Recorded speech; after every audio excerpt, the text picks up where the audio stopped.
はい、どうもチートンです。今回は久しぶりにアメリカザリガニを捕まえていこうと思います。ザリガニといえば流れの少ないドブにいて臭みがあるイメージが強いんですけど、常に新鮮な水が入れ替わる田んぼにいるようなザリガニは臭みがなくて美味しいです。ということで今回はそこそこなドブにいるザリガニを捕まえていこうと思います。ということでザリガニを取っていく。いや、ドブのザリガニかいって思った方もいると思うんですけど、今回はその臭みのあるザリガニをある方法で美味しく食べられるようにしたいと思っています。皆さん静岡のうなぎって食べたことありますか？うなぎも育った環境によって臭みがあったりするんですけど、静岡のうなぎは食べる2週間くらい前から20年以上かけて大地によってろ過された富士山の雪解け水にさらすことで臭みを消していると言われています。つまりドブのザリガニも綺麗な水で数週間生かせば臭みがなくなって美味しくなるんじゃないかと思っています。ただね、水道水をジャバジャバ使うともったいないので、井戸水を使ってザリガニの臭み抜きをしようと思います。早速いました、アメリカザリガニゲット。最近若者のザリガニ離れなんていう言葉もありますが、皆さんザリガニ取ってますか？1匹目ゲット。ここにもいました。残念。こっちに出る。ゲット。2匹目。殻ごと食べるにはいいサイズ。いたいた。このブロックを根固めブロックっていうんですけど、岸辺の土が侵食されたりしないようにブロックが置いてあります。そこがね、アメリカザリガニの住処になってしまっています。おお、早い早い早い。入ったー。ゲットー。じゃんじゃん取っていきましょう。ちなみにね、今使ってるこの網は網が細くて水の抵抗がすごく少ないです。なんでね、スッと素早く動かすことができます。はい、ゲット。もう1匹いるな。お、逃げるな逃げるな。あっぶねー。こいつは一旦入れとこう。この網は糸が細いので結構見えにくい素材なんですよね。なので近くまで行ってもなかなか逃げられません。それゲットー。そう、この網をエビ網と言います。まさにうってつけの網ですね。普段はね、この網を使ってテナガエビとかを取るんですけど、今日はアメリカザリガニを取っていきます。よっ、ゲットー。エビ網最高。いやー、ナメクジ触った。うわ、もしナメクジを触ってしまったらその手は必ず石鹸で洗いましょう。ナメクジにはね、関東重血線虫という寄生虫が寄生している可能性があって、万が一その寄生虫が人間の体内に入ってしまうと最悪の場合脳などに感染して死亡してしまう可能性があります。至る所に今日はナメクジがいるな。あそこにウシガエルいるな。ウシガエルは特定外来生物です。もし捕まえても生きたまま持ち帰ったりすることは法律違反になります。わあ、残念。よいしょー、ゲットー。あそこテナガエビがいますね。ここはね、テナガエビに漁業権がかかっているので取ることができません。なんですけど、実は今日有料券買ってあるのでテナガエビ取ることができるんですが、テナガエビを取ってもいい方法が釣り竿ともじりだけなんですね。なんで今回この網でテナガエビを取ることはできません。漁業権ってね、漁業種だけに限らず方法についてもルールが決まってるんで、その辺しっかりね守っていきましょう。こうやって見てると結構テナガエビいますね。ここにもいるし、あそこにもいるし、あっちにもいるし、あそこにもいます。今度もじり持ってきて仕掛けてみようか。お、でかいのいるな。はい、ゲットー。はい、ゲットー。泥と一緒に作っちゃった。うわ、まさにドブですね。ジャバジャバジャバ。はい、お洗濯。アライグマじゃん。特定外来生物アライグマがいます。ホイル焼きにすると美味しいやつですね。おそらくこのアライグマ、ここにいるアメリカザリガニなどを食べて生活していると思われます。ちょっと見えづらいけど、あのしましまの尻尾は間違いなくアライグマですね。どこにでもいるな、アライグマ。ウシガエルベビーがいました。下手くそか。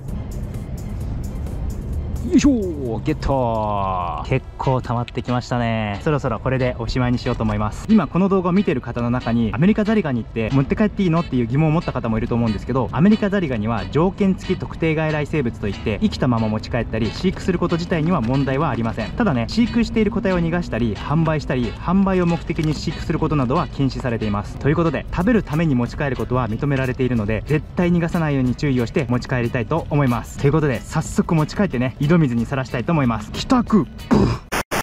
アメリカザリガニを1匹も逃すことなく持ち帰ってきました。この落ち葉の下で元気に過ごしています。あ、こんなところになんか白いタブレット状のものが落ちてますね。これはね、遺跡といってザリガニが脱皮前に胃の中に溜め込むカルシウムです。脱皮が終わるとこの遺跡を使って早くね、ふにゃふにゃの殻を硬くしていくんです。ただここに遺跡が落ちているということは、おそらく共食いしましたね。まあでもね、こうやって落ち葉を入れて隠れ家を増やしてできるだけ共食いが起きないようにしています。それとこの葉っぱ、柿の葉なんですけど、柿の葉に含まれるタンンニンに殺菌作用があるので、こういったザリガニを入れていてもほとんど水が腐らないです。そして今回はここに綺麗な井戸水を流し続けて、静岡のうなぎのごとくザリガニの臭みを抜いていきたいと思います。ということで早速井戸を掘っていく。今回使っていく井戸掘り機がこちらです。直径 100mm の井戸掘り機ですね。 Amazon で購入しました。この継ぎ目が全部ネジになっていて、こうやって回すと外すことができます。そして延長のパイプがこれだけあるので、合計で 6m まで掘ることができます。この井戸掘り機を買うのが2台目なんですけど、何箇所か井戸を掘ってみて 2m も掘れば水が染み出してくるので、6m 掘れば使える井戸になるんじゃないかなと思っています。そして今回注意点が一つあって、これネジで締め込むタイプなので、穴を開けて引き抜く時に逆転させてしまうと、途中でこのネジが外れて中に掘削機を置いてきてしまうことになるので、絶対に掘った後に逆転をさせてはいけません。力ずくで上に引き抜いてください。それでは早速井戸を掘っていきましょう。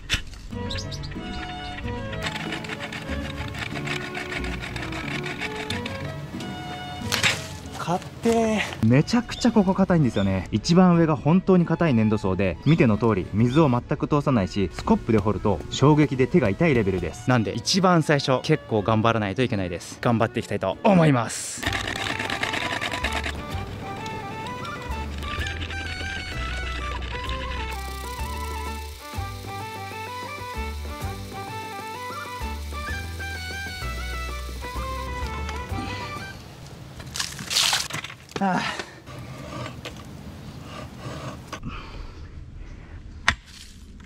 掘削機は全部入るようになりました。ここで延長してさらに掘っていきたいと思います。こっち回しだからこうだね。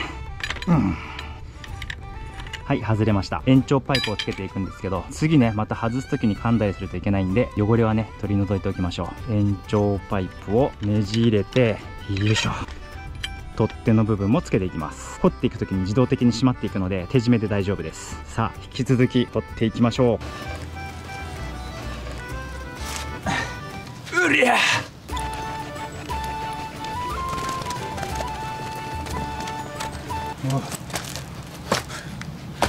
思ったよりもこの硬い粘土層が長くて、いくらやってもなかなか掘り進めることができません。柔らかい場所だったら 2,3 時間あれば 6m 掘れちゃったりするんですけど、もう1時間半ぐらい経ってて 1m 掘れてないぐらいですね。井戸掘りは運と体力です。頑張っていきましょう。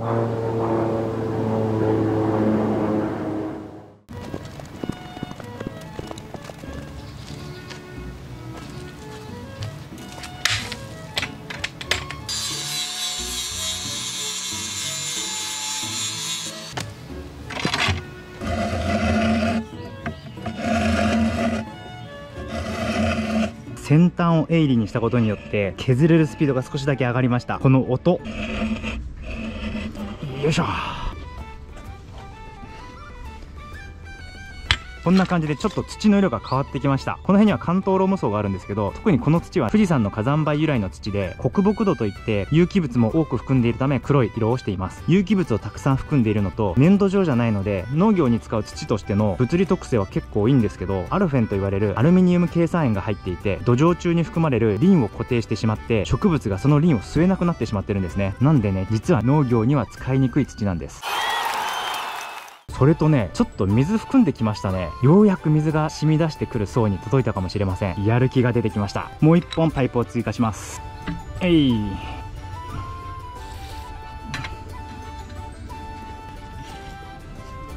き続き掘っていきます。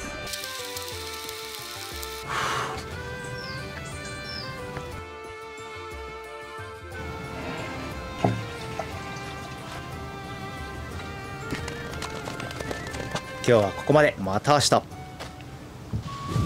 一晩経ったらね、こんな感じで水が溜まっています。とはいえね、昨日掘っている時にジャバジャバと水が出てくる感じはなかったので、ゆっくりと染み出てきているだけだと思います。水があるからといって吸い上げると一瞬で枯れてしまう水量だと思うので、まだまだ掘っていきたいと思います。思ったよりも水溜まってますね。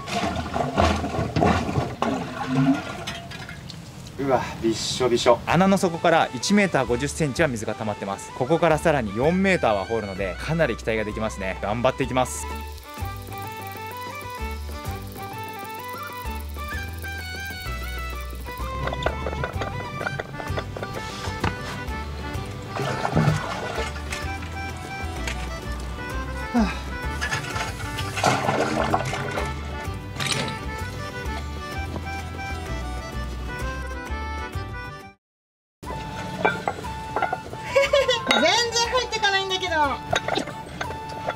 筋肉もりもりだよ。お、結構入ったね。結構入ったでしょ。頑張りましたね。結構頑張った。なんかいい音してるね。この音がね、取れてる感じがする。どんどん下がってんじゃない？どうよ。ご苦労。私偉い。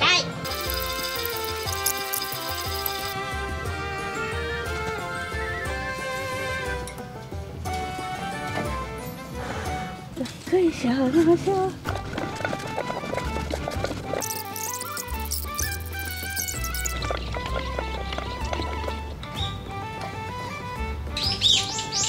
これで6メートル全部継ぎ足しました。これを全部掘り切った時に井戸がどうなるか楽しみです。アウチ。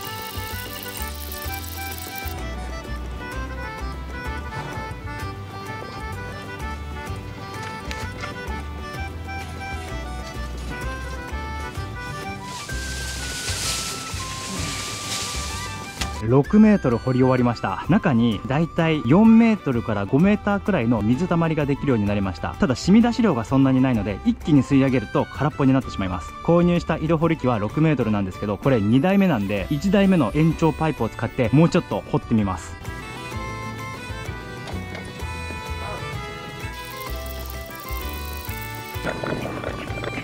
ということで約6メートル50センチ掘ってもう限界を迎えました。ある程度ね柔らかい土の層に到達して少しは掘りやすくなったんですけど、それでもね1時間に50センチ掘れるかどうかっていうところだったんで、体力の限界を感じて井戸掘りはおしまいにしたいと思います。ただですね、伏流水とまではいかないと思うんですけど、3メーター下くらいまでは水がね染み出て溜まっています。ただ染み出し量が少ないんで一気に吸い上げると多分枯れるやつなんですけど、ちょっと一回手押しポンプで引き上げてみたいと思います。手押しポンプはね、ただこうやってやっても吸い上げることができなくて、呼び水を上にしてあげます。呼び水を入れてあげることによって逆止弁が機能して水を吸い上げることができます。それでは吸い上げていきます。お、来た来た来た。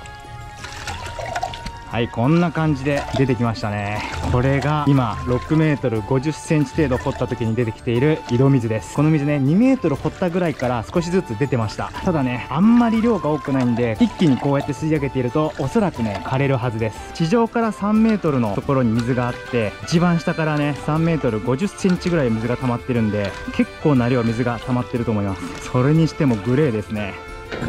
あ、空気の音がしましたね。この音がしたっていうことは水を引き上げるパイプのところまで水面が下がったということになります。こうなったらまた水が溜まるのを待つしかありません。しばらく待ちましょう。ようやく井戸水の濁りが取れてきました。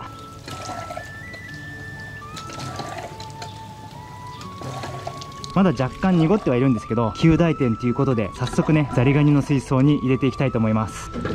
あ、枯れちゃった。ただね 4,5 時間もすれば下から 3.5 メートルくらいは水が溜まるので、それをね定期的に組み上げるような形でやっていきたいと思います。ということで今回は手押しポンプではなくて電動のポンプを使って定期的に水を汲み上げるシステムでやっていきたいと思います。ということで早速ザリガニの水槽に水を入れていく。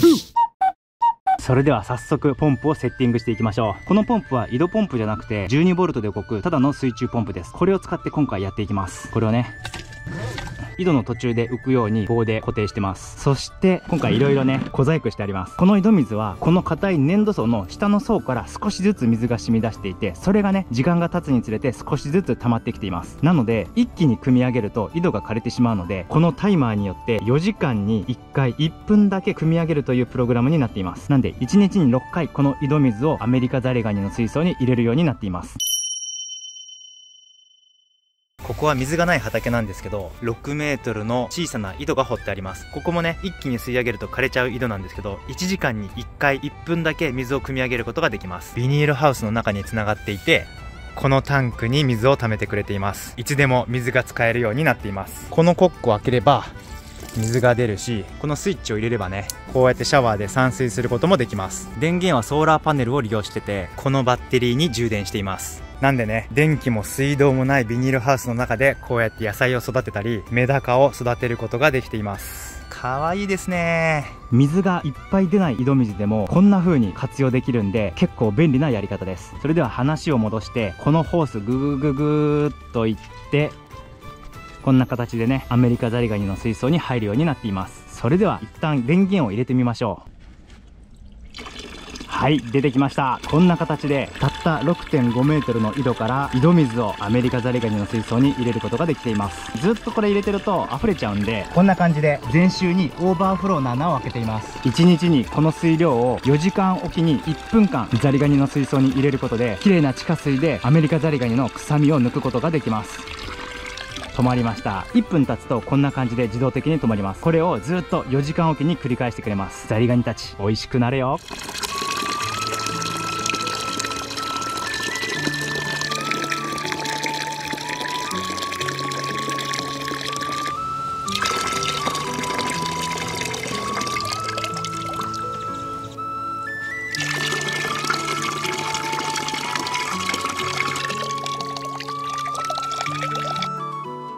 新鮮な井戸水を約100回この水槽に注ぎました。2週間ちょっとの間、この水槽の水は綺麗で酸素が十分な状態を保っていました。お前たち上手くなったんじゃないか。ちなみにね、2週間ちょっとの間絶食させると死んでしまう可能性があるので、かぼちゃを入れておきました。モクズガニを食べるときにかぼちゃを与えておくと甘くなるので、ザリガニもね、かぼちゃを与えてできるだけ美味しくなるようにしておきました。ということで、井戸水で育ったザリガニたち、早速食べていきたいと思います。ということで、調理していく。井戸水で飼育したザリガニと昨日取ってきたザリガニ、この2つの味の違いをまず確認してみたいと思います。腸管を抜いていきましょう。腸管抜きはこの尻尾の真ん中をポキッと折ってゆっくりと引き抜くだけです。かぼちゃを食べてたんでちょっとだけかぼちゃ色をしています。昨日取ってきたザリガニ、やっぱお腹の中汚いですね。それでは早速食べ比べをしていきます。ファイヤー。まずは井戸水で育ったザリガニを入れていきます。投入。昨日そこそこのドブで取ってきたザリガニも入れていきます。投入。それではしっかりザリガニを茹でていきましょう。ザリガニなどの淡水生物には肺吸虫などの寄生虫が寄生している可能性があります。人間がそれに寄生されると最終的に肺に寄生されて咳が止まらなくなったり血痰が出るようになったり、最悪の場合呼吸困難などに陥ります。最近 X などでも肺吸虫にやられて摘出手術を受けたっていう方がいたので、絶対に生や半生でザリガニを食べるようなことはしないでください。基本的には肺に寄生する寄生虫なんですけど、最悪の場合脳に寄生されることもあって、その場合は死亡するリスクまであるので本当に気をつけてください。それでは15分間茹でていきます。15分経ちました。うまそう。こっちも15分経ちました。動画はまだまだ続きますが、ここで一旦味見をしていきましょう。ドブの恵みに感謝していただきます。まずは昨日取ってきたザリガニを食べてみましょう。尻尾をポキッと折りまして、身は詰まってますね。食べ出は結構ありそうですね。プリップリの綺麗な身です。シンプルに塩でいきます。いただきます。うまい。普通にうまい。ただね、飲み込んだ後に鼻から抜ける香りに多少のね、生臭さというかドブ臭さを感じます。ちょっとこの味噌の部分もいただいてみましょう。やっぱね、ザリガニはベースで美味しいですね。そこそこのドブなんですけど美味しいです。たださっきと一緒でやっぱりね、飲み込んだ後に抜けてくる香りにドブ臭さというかそれなりの臭みを感じます。続いて2週間ちょっと綺麗な井戸水で飼育したザリガニいただいてみましょう。身の詰まり具合は昨日取ってきたやつの方が上ですね。2週間の間でちょっと痩せたのかもしれないですね。静岡のうなぎも2週間程度伏流水にさらす際に余分な脂が落ちると言われています。それでね、食べやすくなったり臭みが抜けると言われてるんで、ザリガニも多少はね、痩せてしまうのかもしれません。ちょっとボロボロになったけど軽く塩をつけていただきます。うまい。綺麗な水で2週間飼育してきたっていう気持ちがあるので、ちょっとね、その気持ちが乗っかってより美味しく感じます。ただね、どうだろう、鼻から抜ける香りそんなに違いがないかもしれないな。ちょっとね、今味噌がうまく食べれなかったので、直接頭の中の味噌をいただきたいと思います。ここはね、肝膵臓といって消化酵素であったり栄養を蓄える器官です。脳みそではありません。いただきます。うまいですね。モクズガニの味噌のような濃厚さはないんですけど、淡白で旨味があります。ただね、やっぱ泥臭いな。予想はしてたんですけど、やっぱり2週間では身の匂いは取れないですね。1、2ヶ月は飼育して新陳代謝をさせないとダメですね。ということで、ザリガニの臭みが多少あっても気にならない料理にしていきましょう。さあ、行くぞ。2週間きれいな水で飼育してたんですけど、柿の葉っぱやかぼちゃを食べているのでふんだしはできていません。しっかりね腸管は抜いていきましょう。こんな感じで腸管を抜いていきます。大丈夫？大丈夫。今回やっていく料理はケイジャン料理です。ケジャン？ケジャンじゃなくてケイジャン。ケジャンは渡りガニの醤油漬けのことで、ケイジャンはアメリカ南部のルイジアナ州で生まれた郷土料理です。地元で採れる食材を大鍋にゴロゴロと入れて塩とスパイスで味付けしたシンプルかつ大胆な庶民の料理です。家庭ごとに様々な具材や味付けがあって、特にこれが正解っていうものはないので、今回はチートンスタイルで作っていきます。ファイヤー投入。殻の香ばしい香りがしてきました。そしたらここにニンニク、めっちゃいい匂い、うまそう。そしてビールを入れていきます。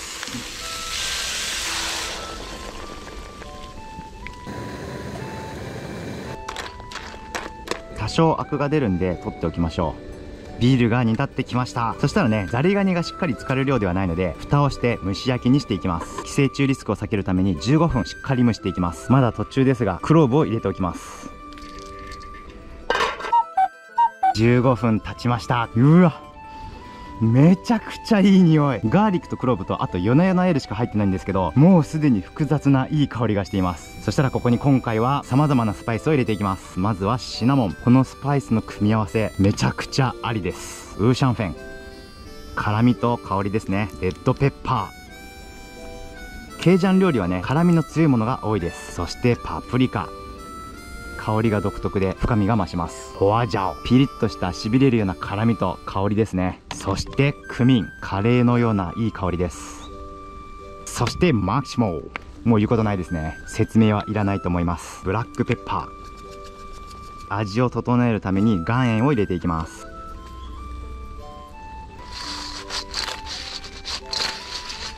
そしたらここにトウモロコシ、レモン、きれいに拭いてきました。うわー、めちゃくちゃうまそう。味が馴染むようにしっかりと炒めていきます。汁気が飛んで味がしっかり馴染みました。完成。皮の恵みに感謝していただきます。めちゃくちゃスパイシーないい香りがしてます。これにしようかな。尻尾を引き抜いて味染み込んでそうですね。はい、ソースにつけていただきます。本当に美味しい。ザリガニの旨味と何種類ものスパイスの複雑さが絡み合っててめちゃくちゃうまいです。あ、ピリッとくる辛みもいいですね。これはもう我慢できません。いただきます。うまい。いやー最高だろこれ。本当に最高。これ食べづらいだろうっていう人も結構いると思うんですけど、これを囲んで友達とね喋りながらちまちま食べる料理としては最高じゃないでしょうか。しっかり中までスパイス入ってますね。これあれだ。1回だけ食べたことあるんですけど、新宿にあるダンシングクラブと同じ味。マジでうまい。トウモロコシもねいただきます。何これ、うまい。うまっ。もう指がうまい。幸せすぎる。ヘイだな。美味しそうじゃん。いい匂い。あ、美味しい。このスパイスがそもそもうまいな。いただきます。うまっ。めっちゃうまい。臭くないよ。ここまでしっかりスパイス効かせると皮の匂いがしなくなる。味噌吸ってるね。うまい。これ無言になっちゃうやつだ。そう。じゃん。超綺麗じゃない？お、上手。いただきます。マジでうまいって。こんなにスパイス合うんだね。めっちゃうまい。これ食べたいんだけどさ、子供たちに食べさせたくない？そう。とりあえずトウモロコシ食べよう。